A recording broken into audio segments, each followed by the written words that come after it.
Hi mga ka-low carb! Grabe naman yung crab na to, sobrang lusog. Tagal ko na tong request sa kanya, pero syempre hindi naman agad-agad nakukuha yung request natin, lalo na ang mahal ng ganitong crab, ang lulusog pa. Unexpected lang din Mars, nakahapon umalis siya and sakto may dala na siya niyan. Pauwi na siya noon and sakto naman may nakita siya sa daan na nagtitinda ng mga crab, kaya bumili siya ng dalawa. Ito pala yung mga ingredients na gagamitin ng asawa ko. Butter garlic crab, yung lutong gagawin ng asawa ko dito, pero syempre low carb version. Gising nga ako na madaling araw, mga around 4 and nakita ko yung asawa ko nagluluto niya. Share ko na rin dito kung paano niya niluto. Sa kaserola, nilagay niya muna yung dalawang crab.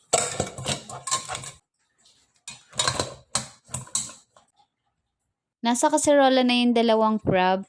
Next is 1 glass of water.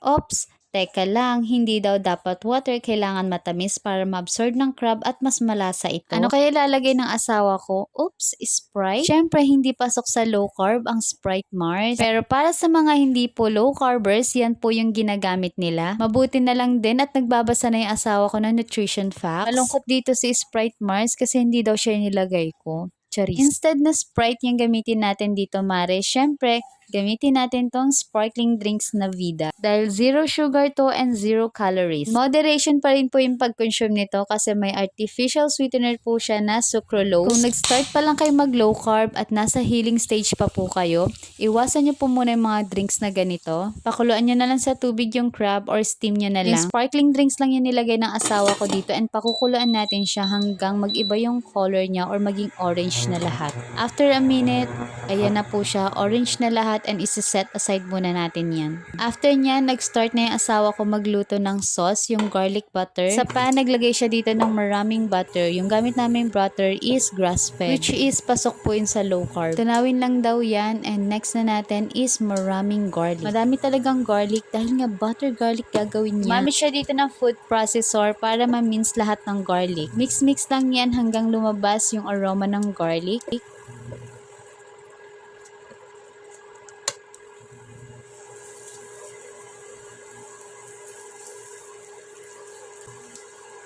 Next naman is red onions. You can also use white onions. Depende sa inyo. Kapag medyo malambot na yung sibuyas, next naman yung green chili, Spanish paprika. Mix lang natin yan ng mabuti para ma-incorporate lahat ng ingredients. Simmer lang natin yan and after that mag-add na tayo dito ng lemon. Siyempre gamitin natin siya ng strainer para hindi maisama yung buto. Nag-add tayo dito ng lemon para ma-enhance yung lasa ng garlic butter natin. I-mix lang ng mabuti. Then next is ground black pepper, garlic powder, more garlic. Mix-mix lang ng mabuti. Then add kayo ng butter if feeling nyo masyado siyang tuyo. Para mas kumulay yung sauce na ginawa ng asawa ko, nag-add siya dito ng food color na red. Dapat atswete yung ilalagay ng asawa ko. Pero dahil wala kami noon and madaling araw naman yan niluluto yan, food color na lang yung naisip niyang ilagay. Effective naman yung ginawa ng asawa ko, Mare. Grabe, no, natikman ko yan, sobrang sarap. Pinakuluan niya lang yan saglit and pwede niya na yan iserve. This time, magpe-plating na yung asawa ko and grabe, nakakatakam talaga siya tignan. Tapos, ang lulusog pa ng mga sipit. Final touch is spring onions. Grabe, kung bibili mo to sa resto, nako, abutin talaga ng libo. Syempre, hindi pwede patagalin to, Mars. Dapat kinakain na agad to. O, para sa mga takot kumain nito, nako, wag na wag mo lang talagang sasamahan ng mga high carbs at high sugary foods.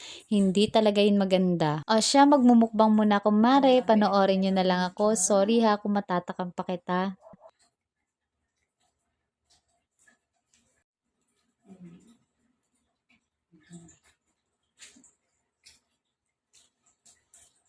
Sarap.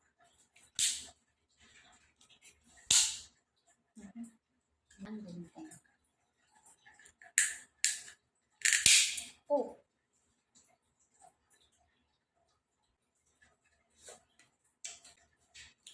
Sarap.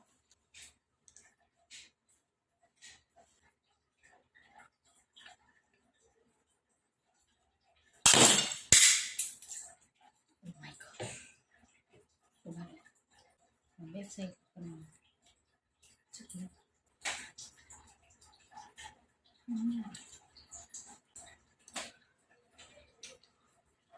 So, hanggang dito na lang everyone and ubusin ko na lang to. Ito kasi is for my husband. Ayan. So, yun lang. Stay healthy, stay low carb. Bye!